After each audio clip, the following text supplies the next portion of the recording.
people minimize or don't pay attention to their health. Like, you have that invincible person that's like, I'm going to live. Like, you just said it earlier. Yeah. I mean, you didn't say it, but you kind of... Oh, yeah. The human mind is very fluid.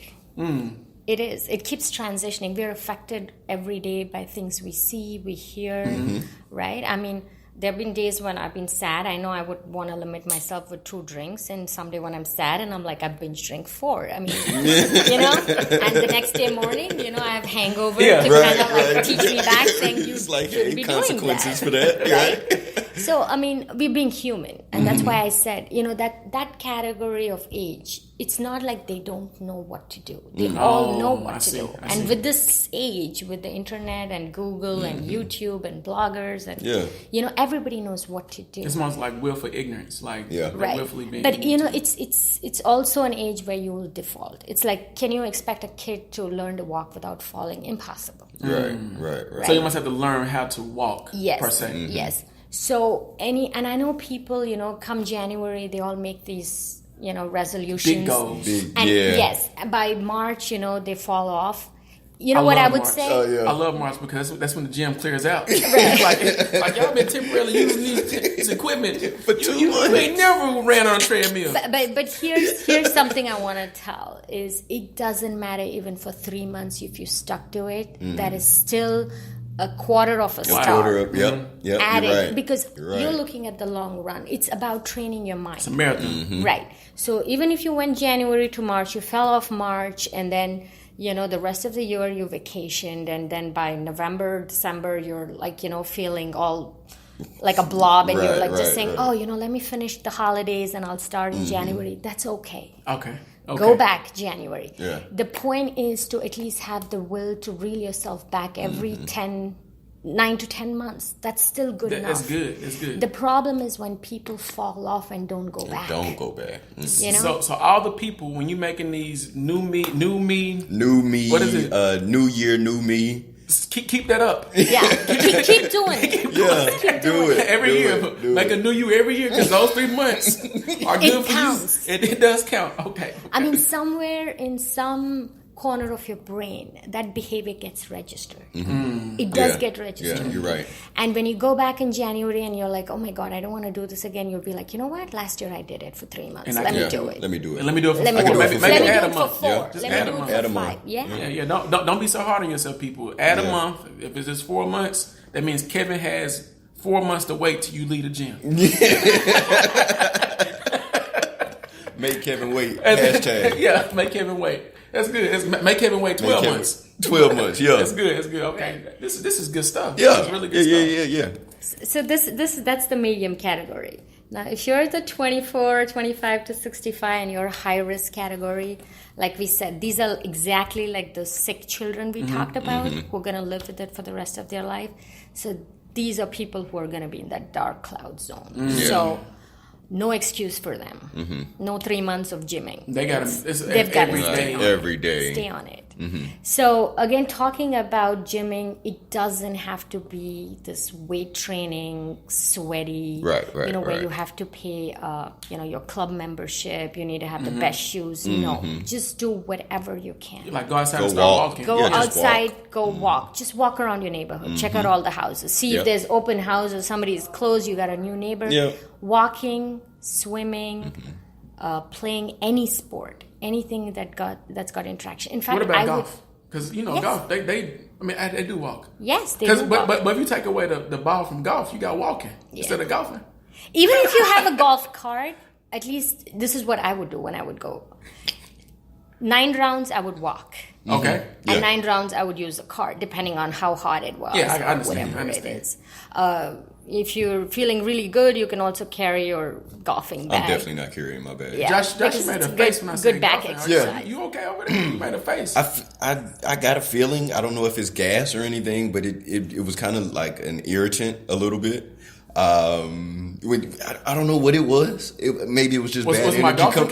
It might have been. It might have been. You looked hurt. Like your face looked very hurt. Like if you all could have saw Josh looked like I insulted him to the depth of his soul. Like it was deep. Because of all sports, Kevin, why golf? No, because some people don't consider golf a sport. I said some people. Oh, that's what you was getting No, at? I didn't say that. Is that what you saying, Kevin? That's just my opinion from a lot of other opinions. Kevin, do you golf? I have before. And what did you think? Let's get back to Dr. Raj.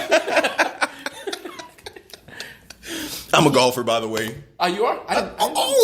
You don't say. You don't say. Yeah, I dabble. Even if you're not the best golfer, take the benefit of walking, definitely. enjoying the sun, it's exercise. the breeze, the greenery, the fresh air. And it's relaxing. The extra chlorophyll you're going to be breathing. Take all that in. Yeah. Take all of that. You may make some friends, take some good pictures, selfies. It's anything that's going to add to your positive spirit. And that's what's important. That's what's important. Yeah. So once we get finished with the dark cloud, what are some things people can do to like overcome? Right. That?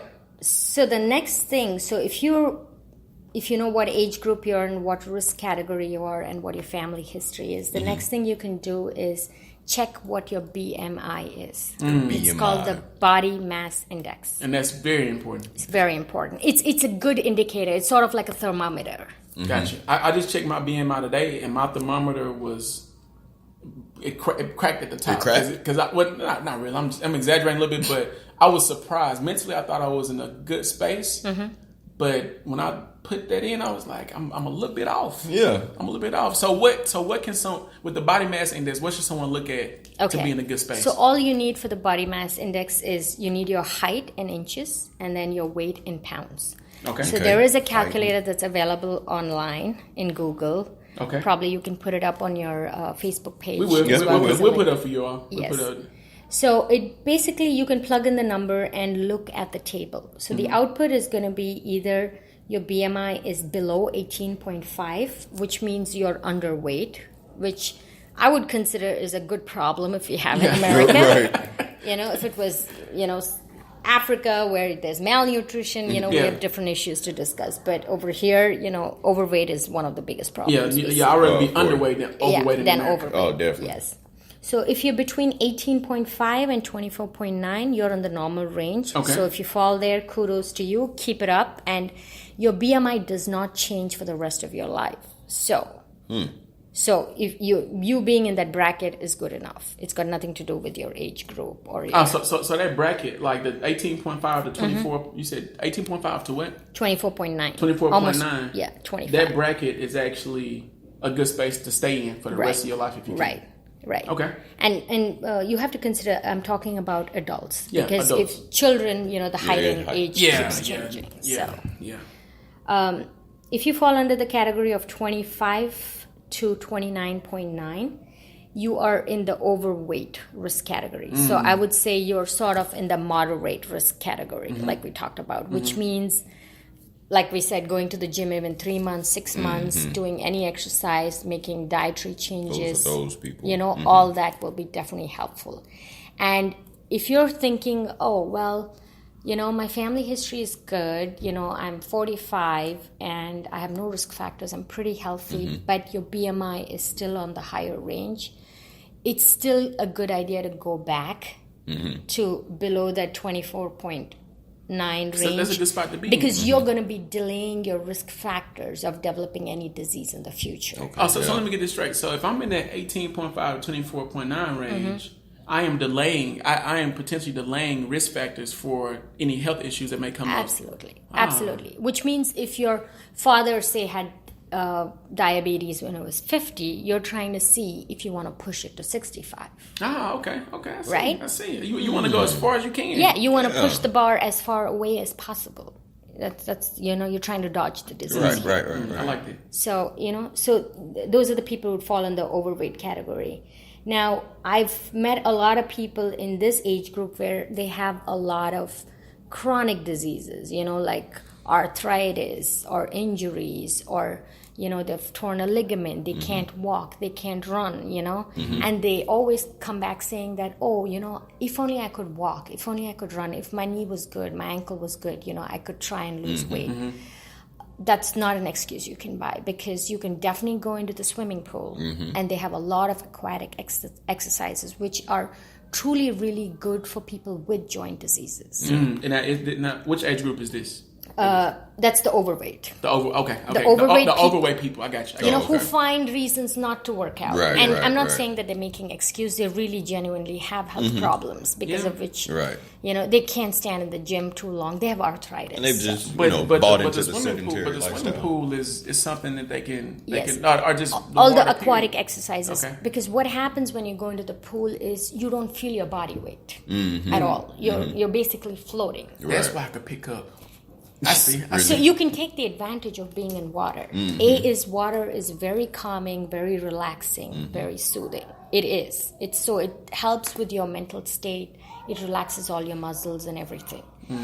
And then if you started working on your joints, it improves your joints, it improves all the hormones it releases, and it's short way of losing weight. Maybe you may not drastically lose, but it definitely sort of takes you in the right direction. In the right direction. Good.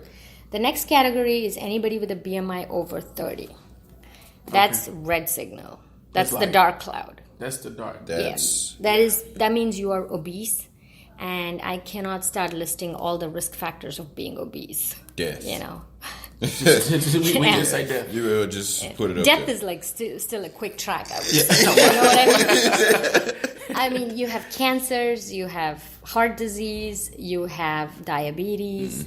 It's hard to get a girlfriend or a boyfriend. You got relationship Dating problems. You got problems. relationship Yes. problems, which is more and you stress. can't really enjoy life in general, whatever Right, it is. right. Playing sport, even shopping, trying out clothes. I have so many of my girlfriends, who are overweight, and once you're overweight, you sort of lose desire for life. Wow. Yeah. Wow. You like to lose desire to be sexy. Right. Like, Right. this It's almost is, a- even for men and women, like men like being sexy too. Oh yeah. Yeah. Oh man, I wake up at. It's not about me. Yeah, it's not about you. But you lose your desire to want to be sexy. Yeah. That happens. Right. And if you meet anybody who's obese, I think it's very important for anybody to motivate them to lose weight. Oh yeah, definitely. I think it's good karma. You know what I It mean? is. And having compassion for Right. other people. Other It's people. just good So karma, if you're going to a period. Zumba class and you have somebody who's overweight, help them. Yeah. Or if you're playing sports and you have, someone who's heavier, help them. If you're running, you're swimming, you're playing sports, even if you're dancing. Like I go to salsa class and I have really obese people in the class, and sometimes they're kind of embarrassed because you've got to put your shy. hand around them. But it doesn't stop. It should not stop. It shouldn't stop anybody from moving. Right. So I feel like it's a public service message. Good. Because people always shy away from people who are obese, and they say, "Oh, it's not my problem." Yeah. Or, I don't know how they got here. But actually, and if we're looking at money, which we do on the wealth effect, it really is your problem. Yeah. Right. Because We you're paying for gonna it. eventually have to pay now, pay later, but Yeah. you're gonna pay. But I'm talking also from the mental perspective, because weight is such a thing that after a certain point, you really need willpower to come back. Yeah, absolutely. So with that, let's do a recap real quick. So number one, people need to understand what age group they fall in, and really understand that. 2 is family history. Absolutely. Research family history, understand it, live it. And another point you made that was very important is children under 15. Under 15. That's 50%. Did I get that? 50% of them Worldwide. are our diabetics. Golly, okay, That's crazy. We got to do a whole episode. Yeah, about that. we got to come back to this. And then finally, 2 other things. Get your BMI done. Get your BMI. Right. And then last but not least, what was the last point? And then we have to go. The last point is going to be, what are the things you can do Preventative as of measures. now? Preventative one is move. Move. Move. Sitting is the new smoking. So move. Even if you're not exercising, walk around your house. Don't sit. At least 4 to 5 hours in a day, you should be on your feet. So to all of my friends in Silicon Valley, get up. Get up. Walk move. around. If you're in an office, have a standing desk.